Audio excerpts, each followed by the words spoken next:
The National Inquiry into Missing and Murdered Indigenous Women and Girls is testifying in Ottawa this week. Four commissioners overseeing the inquiry spoke before a Senate committee on Wednesday night and a House of Commons committee on Thursday.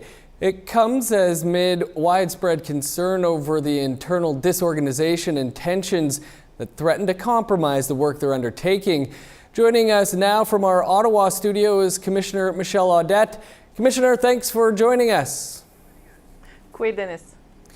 The inquiry moves to Smithers, BC, and it's starting with some of the commissioners taking part in Highway of Tears walk. Can you talk about the significance of taking part in the walk? Well, it's very important to us when it's a every year event, or mostly every year. We are closely in contact with the family members who are organizing this walk. And it was important as a family member, as a mom, but also as a commissioner, important for us to be part of this walk, to honor our loved one who disappeared or got murdered.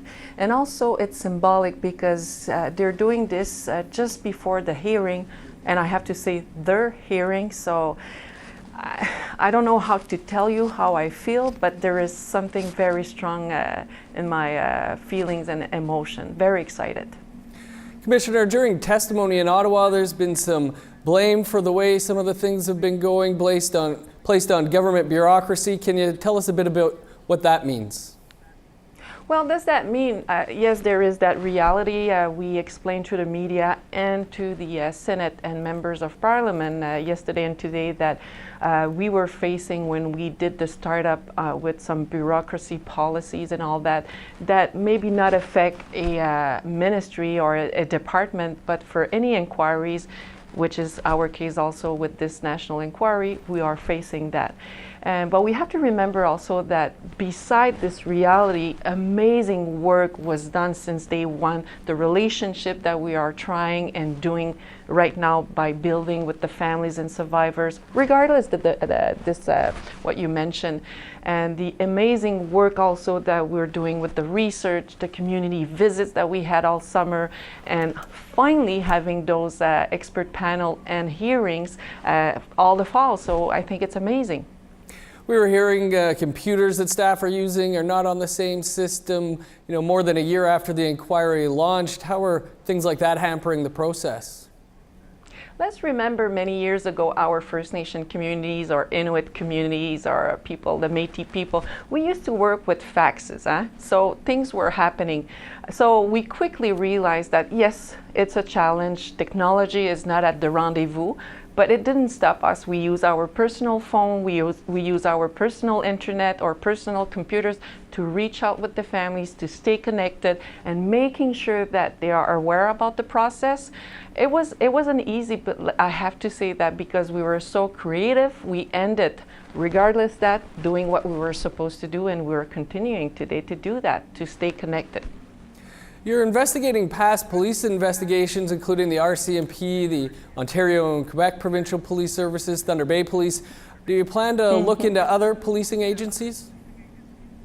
Well, we will, there's close to 300 chief of police, 300 police force across Canada, the OPP, Sûreté du Québec, and of course la GRC, RCMP. We request many files across Canada, municipal or national, RCMP or Sûreté du Québec, and so far we've been receiving files that we requested.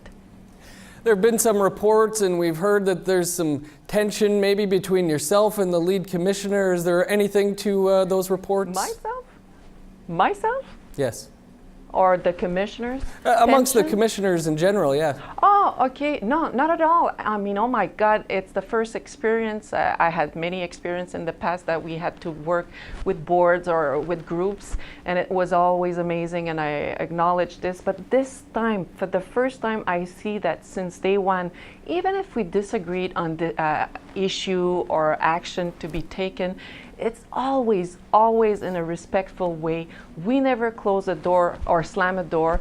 We said sometimes, I disagree, but I call this democracy. I call this the beauty of diversity of opinion. And being a mother of 5 kids, I rarely have a consensus. So it's the same with the commissioner, and I think that makes us strong because we defend our point of view in a respectful manner. Commissioner, when do you plan to hear on an extension to the 2-year inquiry, and is there any idea how much additional funding you might need? We're anxious among ourselves to know exactly how much time do we need and how much it would cost. It's too soon to answer, but believe me, when we'll have all those answers, we'll make sure that you are aware, the families, the survivors, and everybody who is following our work, that we will be able to share that information. But right now it's too soon because we're doing an analysis to make sure that we're not missing, do we say that, the boat when we'll be presenting to the federal government. Commissioner Audette, we're going to have to leave it there. Thanks so much for taking the time to join us. Merci beaucoup. Au revoir.